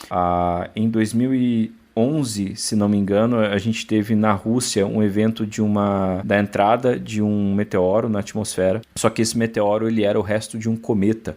Os cometas são como se fossem um monte de pedrinhas juntas com poeira e muito gelo. E aí quando um cometa está orbitando o Sol e ele se aproxima do Sol, ele passa da órbita de Júpiter, esse gelo começa a evaporar. Ele não passa pela fase líquida, ele vai direto para a fase gasosa e aí começa a formar a cauda daquele cometa. E quando um pedaço desse cometa ele entra na atmosfera da Terra, todo aquele gelo que estava ali dentro ele vai evaporar instantaneamente e não aos pouquinhos ao longo de milhões de anos como acontece nos cometas no espaço. Então quando aquele volume de gelo evapora instantaneamente, aquele pedacinho de cometa ele explode e aí gera uma explosão mesmo na atmosfera. Muito provavelmente o objeto que causou o evento de extinção dos dinossauros era resto de um cometa, não um asteroide, porque talvez não tenha havido impacto com a superfície, ele tenha explodido antes, enfim, existe toda uma discussão aí. Eu falei de 2011, aconteceu isso na Rússia. Um objeto explodiu vários quilômetros acima da atmosfera e era um resto de cometa. Uma onda de choque foi sentida, acho que em 2 cidades, quebrou vidraças, destelhou casas, teve pessoas que foram atiradas alguns metros para longe por conta da explosão desse objeto. Então, às vezes você vê alguma coisa passando rápido assim no céu, você pode achar que é algo anômalo, algo ufológico, enfim, e na verdade é um meteoro ou um bólido, né, que tem a mesma origem, mas o bólido ele é mais brilhante. E por esse risco que esses objetos eles oferecem para a nossa sobrevivência, porque os dinossauros não estão aí para provar que esses objetos são perigosos, existe uma campanha que é feita anualmente para conscientização do público a respeito do risco dos asteroides e de possíveis ações que possam... sobre ações que possam ser tomadas caso a gente perceba que está em rota de colisão com um objeto desses. Essa é a campanha do Dia do Asteroide, que é dia 30 de junho. Então, desde 2016, se não me engano, a ONU marcou 30 de junho como o Dia do Asteroide, em que várias instituições pelo mundo inteiro fazem eventos de conscientização pública a respeito desse assunto. Escolheram o dia 30 de junho porque no começo do século XX, acho que foi em 1908, um pedaço de um cometa explodiu sobre uma floresta na Sibéria, a região de Tunguska, e vários quilômetros quadrados de floresta foram derrubados, assim. E demorou muito tempo para que expedições fossem até lá e fotografassem, enfim. Foi uma situação em que, se tivesse acontecido sobre uma região habitada, aquela população estaria em risco de exposição ali àquela explosão. Então, poderia ter sido um desastre muito grande. Não foi, né? Mas não está livre de acontecer de novo. Então, dia 30 de junho é o dia do asteroide, e lá no blog do Astrônomo teremos uma live para falar um pouco sobre esses corpos que ainda orbitam o Sistema Solar, né? Esses restos da formação do Sistema Solar, como eu comentei, especialmente os asteroides, mas não apenas. Tá? Então, dia 30 de junho é um domingo, provavelmente às 7 horas da noite, eu encontro vocês lá. Aliás, o mês de junho é legal, porque ele começa no dia 1º de junho, que é dia do dinossauro, e acaba no dia do asteroide. Então fica aí para vocês essa reflexão sobre o mês de junho. Que beleza, hein? Eu queria imaginar quem foi que chegou nessa conclusão, cara. Não, vamos começar com os dinossauros e termina com o asteroide. É a história... Com certeza não foi um dinossauro. O mês de junho, com certeza não. O mês de junho, ele é a história da humanidade, né? Provavelmente, assim. A gente tá passando pela história da humanidade.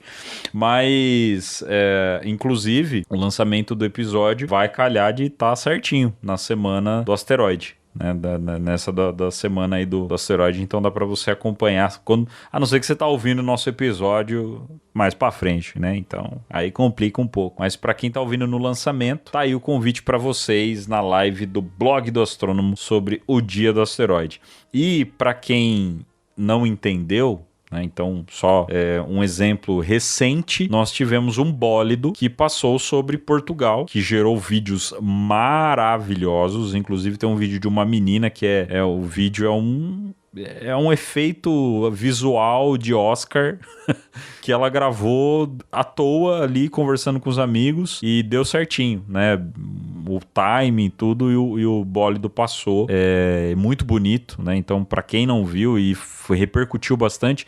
Inclusive, nosso amigo, falando, né, de Portugal, mandando abraço para Portugal. E assim que aconteceu o caso, antes do pessoal aqui começar a falar, a gente já estava sabendo, porque nós temos correspondentes em Portugal. E o nosso amigo João Bastos, lá de Portugal, já mandou pra gente falar, passou alguma coisa aqui agora, Portugal inteira viu, parece que Portugal e parte da Espanha viu, era azul grande e tal. Eu falei, cara, azul grande pode ser meteorito, alguma coisa assim. É muito bonito, um avistamento que muita gente gostaria de ver. É raro, muito raro, e muita gente gostaria de ver. Agora, Eduardo, uma coisa que eu não entendi, o bólido, ele é maior, tem todo, né, brilha mais, tem um corpo maior e tal. Ele chega até o chão ou não? Ele passa direto? Às vezes chega, mas não necessariamente. Aquele lá de Portugal era um bólido, tá? Uhum. Não cheguei a ver se existe um fragmento relacionado dele. A ele. Um fragmento que tenha chegado ao chão. As pessoas acham que necessariamente um objeto desse vai deixar cratera e vai fazer barulho e tal. Não. A fricção com a atmosfera é suficiente para tirar toda a velocidade orbital que ele tem, e ele começa a cair em queda livre. Tá? Então ele cai como se fosse uma pedra que tivesse sido solta muito alto na atmosfera e tal. Não como realmente algo que veio do espaço, igual em filme. Não é assim. Tem que ser um objeto muito grande para fazer isso. Mas já aconteceu, por exemplo, de descobrirem um objeto pequeno perto da Terra, que entraria na atmosfera horas depois, e aí os caras acompanharam esse objeto, viram a entrada dele na atmosfera e nos dias seguintes encontraram fragmentos deles. Isso já aconteceu algumas vezes aí. Existem equipes especializadas aí em alguns lugares do mundo que fazem esse tipo de acompanhamento, mas o bólido é aquela luz, né, mais brilhante. Às vezes gera meteorito, às vezes não. E faz zigue-zague? Não faz zigue-zague. Tem uma história lá de Tunguska que as pessoas que viram o objeto caindo falaram que ela mudou de direção e tal. Quero falar disso, inclusive, na live no começo, mas não faz zigue-zague, não. Então, se fizer zigue-zague, fique esperto. O evento Tunguska tem vários podcasts que tem episódios sobre esse evento. Eu acho que a gente já citou aqui em algum momento o evento. E tem vídeos explicando o evento Tunguska, só que assim, a explicação mais plausível é que foi algo muito grande mesmo que caiu na Terra, explodiu porque teve a explosão. O relato é que tem uma explosão muito grande. E dizem que foi uma explosão nível bomba atômica. Só que assim, foi no início do século passado, né, que houve o evento, e só depois de 20, 30 anos que conseguiram chegar até o lugar, porque era um lugar muito remoto na Rússia, então ninguém conseguiu ir pra lá no dia seguinte. Não tinha helicóptero na época, não tinha tecnologia pra gente conseguir avançar no meio da Sibéria russa e conseguir chegar no lugar. Então assim, era real... E não tem fragmento, né, Eduardo, disso. Porque se ele fosse uma pedra, né, um objeto desse, caiu, ficou lá e ninguém mexeu, era pra estar lá, certo? Ou tô errado? Se ninguém pegou, era pra estar lá. Agora, outra coisa estranha a respeito do evento de Tunguska é que, além do zigue-zague, existem relatos de que expedições do governo central da União Soviética, nas décadas seguintes, foram àquela floresta devastada lá e teriam recolhido pedaços de objetos metálicos que eles não sabiam o que era. Não tenho base de confirmação disso, não tenho nenhuma fonte confiável assim que eu chegue e fale, isso aqui realmente aconteceu, verifiquei essa fonte, a gente pode acreditar. Não tenho. Mas essas histórias existem, assim como as dos relatos aí do zigue-zague. Acho, inclusive, a história do zigue-zague mais confiável do que a dos destroços, porque essas histórias aí da galera que viu esse objeto entrando na atmosfera e caindo, são relatos independentes. Foram muitas pessoas que não se conheciam a distâncias assim muito grandes pelo país, que viram esse objeto mudar de direção. E isso foi registrado na época. Agora, a história dos fragmentos metálicos lá e tal, parecia ser pedaço de alguma coisa, de peça e tudo mais. Isso aí tá mais na onda de teoria da conspiração mesmo, para dar clique em algum lugar. O evento de Tunguska era um dos temas que eu inicialmente tinha separado para fazer no podcast X, e uma das coisas que, entre aspas, me desanimou era justamente a falta de comprovação de alguns pontos. Mas, enfim, ele é curioso, existem teorias, ele é curioso, existem teorias, inclusive de que não necessariamente era um objeto, poderia ser só vamos abrir uma aspas muito grande, um raio de energia, como se uma arma de energia tivesse sido disparada e caiu lá, entendeu?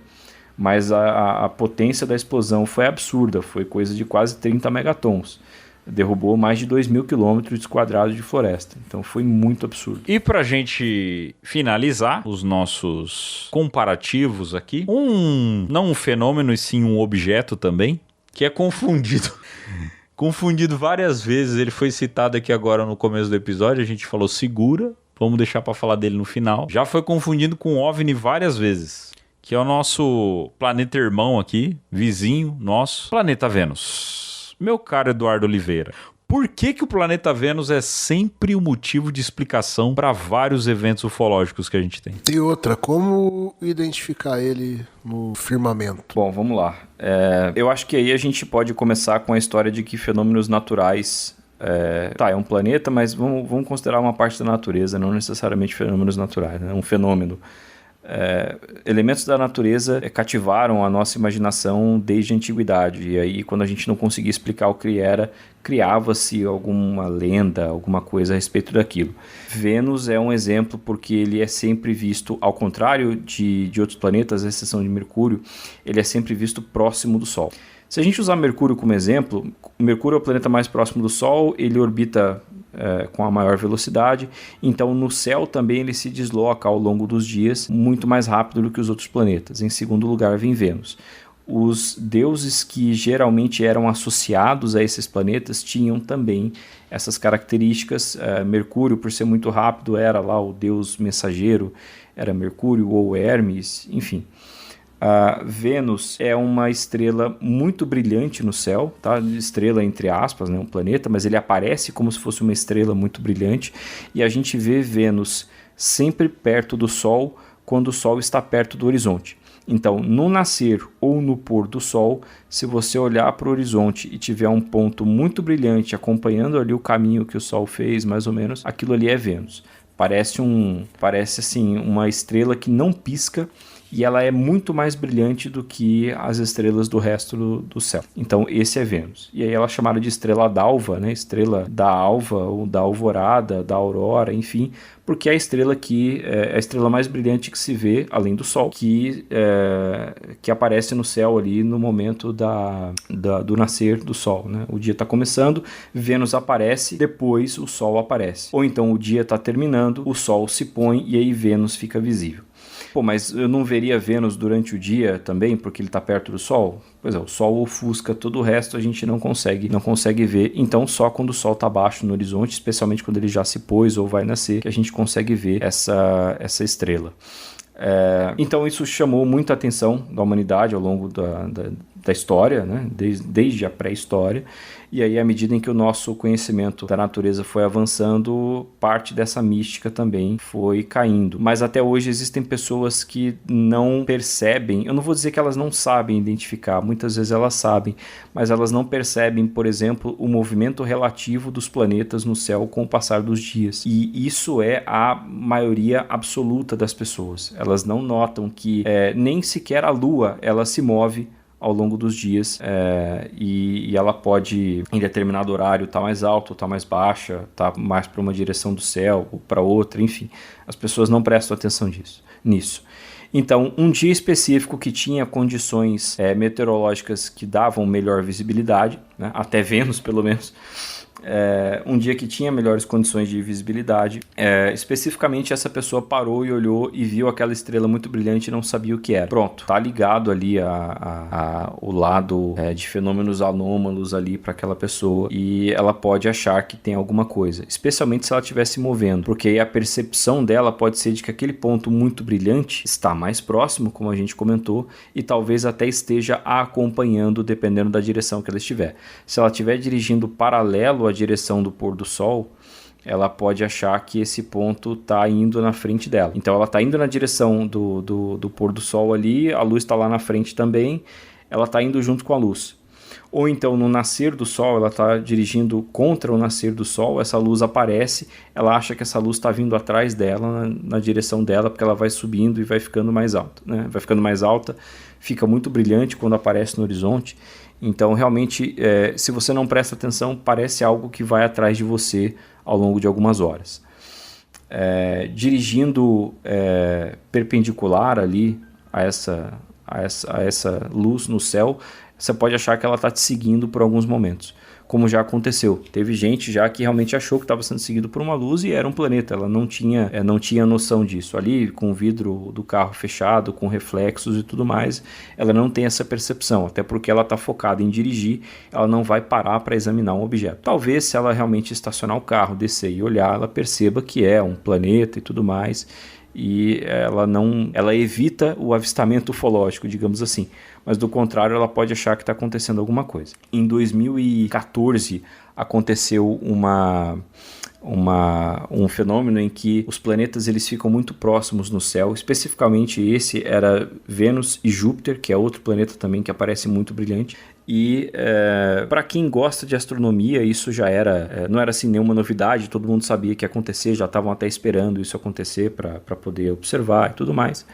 E mais ou menos nessa época eu recebi o contato de uma pessoa, foi por e-mail, de uma pessoa aqui em Taubaté, que morava num apartamento com vista para um shopping aqui da cidade e dizia que no final da tarde 2 luzes sobrevoavam, não foi essa palavra que ela usou, mas 2 luzes voavam sobre o shopping e depois iam embora, depois desapareciam. Aí eu falei, ué, como assim duas luzes estão aparecendo? Você viu mais alguma coisa e tal? E ela respondeu, elas aparecem sempre no final da tarde, então quer dizer, acontece todo dia. Elas aparecem sempre no final da tarde, uma delas se movimenta e depois elas somem. Pô, peraí, uma das luzes se movimenta, então o planeta não é, né? Porque tá no céu, não vai se movimentar dessa forma. Eu até fiz uma brincadeira com ela. Pô, eles estão se movimentando ali sobre o shopping, deve estar procurando um lugar no estacionamento para deixar a nave, porque é a hora que começa a lotar o shopping e não tem lugar para parar. Ela tinha dito para mim essa história da movimentação de uma dessas luzes de uma forma que eu entendi que isso durava alguns minutos. O tempo que demora para que o pôr do sol se conclua, sabe? Aquela luz de pôr do sol no céu realmente suma, comece a noite e aí você não veja mais aqueles planetas também porque eles vão se pondo junto com o sol. Comentei isso com ela, falei sobre Júpiter e Vênus. Tirei um print lá do Stellarium, mandei para ela, ela disse que não era, que ela sabia reconhecer planetas no céu e não era isso que ela estava vendo. Eu falei, então realmente tem alguma coisa. Me ofereci para ir na casa dela para tentar ver o fenômeno, pedi foto, ela disse que ia tentar tirar, no fim acabou não tirando.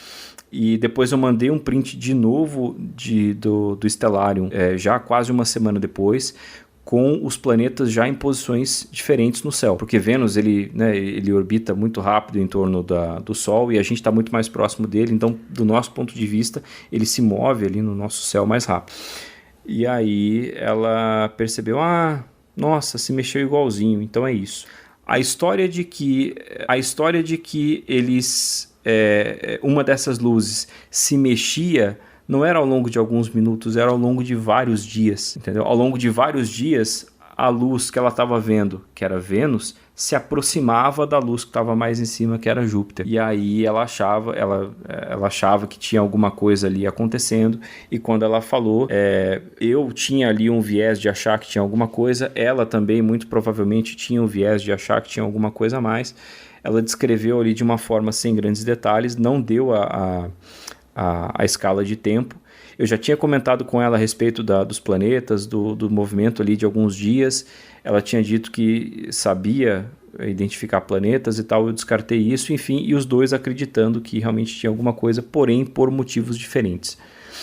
Então, o meu ânimo ali de achar que eu ia ver, sabe, aquele vídeo lá de Capão Redondo, que eu ia ver aquilo acontecendo na minha cidade, caiu imediatamente. E é um caso de uma pessoa que agora, é relativamente recente isso, 2014, sim. Não faz tanto tempo assim, uma pessoa da nossa época confundiu Vênus com um objeto anômalo. Não só Vênus, como Júpiter também. Confundiu os dois planetas. Então, para que aconteça esse tipo de coisa, não precisa muito. Pô, mas é uma coisa tão absurda. Pois é, mas acontece. Então, é aquilo que a gente tinha falado da subjetividade do ser humano para a interpretação do ambiente. Cada um de nós interpreta o ambiente de uma forma diferente. Eu não faria nunca a confusão que ela fez. Ela fez essa confusão achando também que nunca faria, porque ela disse que sabia identificar planetas e tinha um conhecimento básico ali para discernir o que é planeta, o que é estrela e tudo mais. Tudo bem. Eu também tenho essa convicção em mim. Será que eu também não estou sujeito a fazer uma confusão dessas? E fica aí a reflexão para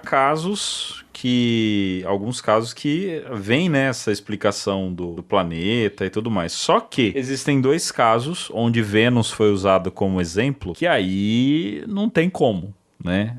Por mais que exista a possibilidade da confusão, por qualquer pessoa, inclusive como o próprio Eduardo quis dizer, até pessoas que têm conhecimento podem acabar confundindo, e eu acho que eu já tive essa experiência também de estar olhando para um planeta, não sei se era Júpiter, se era Vênus, mas era um deles, porque a luz era muito forte. Eu tá olhando e eu tá dirigindo e dá a sensação de que ele tava se mexendo, que ele tava até acompanhando, né? E aí eu só fui perceber que não era a hora que eu parei o carro. Eu parei o carro, olhei e falei, não, é planeta isso aí, não tá fazendo nada. Noite Oficial dos OVNIs, onde depois de tudo ocorrido, os especialistas vieram a público falar, não, os pilotos confundiram com o planeta Vênus. 27 plots no radar, né? 20 e tantos plots no radar. Vênus não aparece no radar. Então, aí a gente já quebra um pouco, né? Então, e Vênus é um só, não seria uma luz só, né? A sonda do Capão Redondo, né? Que é um vídeo um dos melhores vídeos já feitos, acho que da ufologia mundial, e é brasileiro, 99, né? O caso VASP também, né? Associam muito com Vênus, né? E sim, o caso VASP também, que são luzes, né, que voam em volta do avião e tal. Mas assim, a sonda do Capão Redondo é ridículo. Alguém falar que aquilo lá é Vênus, porque não tem como. O negócio voa na altura dos postes, assim. Então não tem nem como. E é de cima, né? A gravação é de cima. Então não tem como aquilo lá ser Vênus. Impossível aquilo lá ser Vênus. Uma pessoa que diz que assiste lá o vídeo do Capão Redondo, 98. A pessoa assiste esse vídeo e fala que é Vênus, ela demonstra total desconhecimento de astronomia e de alguns conceitos de ufologia também. Assim, você conseguiu ir mal nas duas provas, entendeu? Mas eu tinha justamente esse pensamento de que eu veria alguma coisa desse tipo quando eu li o e-mail lá dessa senhora, sabe? Ela toda entusiasmada, contando uma coisa pra mim, eu me deixei levar pelo entusiasmo dela. Fizemos ali a verificação de um pro outro ali, você sabe reconhecer planeta e tal, sim, tudo bem. Mas no fim, não, ela conseguiu confundir isso. Eu acho que ela já tinha visto vídeos de sondas ufológicas, inclusive essa também, então pode ser que ela tenha feito a descrição com o viés de se aproximar de algo que ela tenha visto na internet na época, porque ela pesquisou, tanto que ela me achou ali por conta disso. Mas infelizmente esse tipo de confusão acontece. Agora, existe um limite para algumas coisas, né? Você dizer, se você tem a filmagem realmente de um objeto que faz isso, você vai me falar que é Vênus, aí não, aí também não é assim.